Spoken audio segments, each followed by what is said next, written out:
to speak with the Prime Minister of Ukraine. His first comment was to acknowledge the speed of New Zealand's response. While we did not originally have an autonomous sanctions regime, our travel bans and export controls were amongst the first imposed, and this had been noticed by the Prime Minister.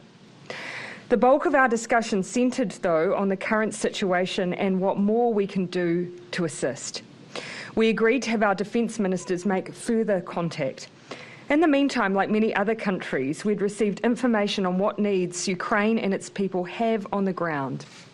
As a result of that exchange and Cabinet meeting today, we have pledged an additional $5 million to support Ukraine as they continue with the defence of their homeland. This will include a contribution to the NATO Trust Fund to provide immediate non-lethal military assistance, such as much-needed fuel, military rations, communications and military first aid kits. Decided to support Ukrainian armed forces through the provision of tactical defence equipment such as body armour, helmets and vests. And this is in direct response to specific requests from the Ukrainian government.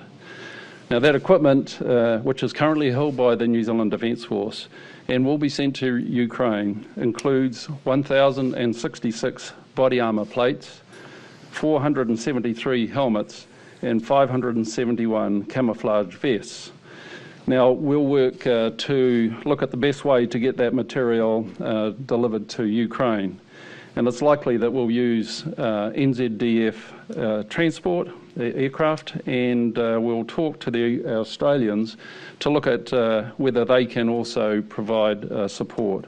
Importantly, this equipment is actually on the shelves and available immediately. Today's announcements add to the rolling economic sanctions we've imposed through the newly enacted Russian Sanctions Act, as well as $6 million previously provided in humanitarian support, bringing our total contribution to $11 million.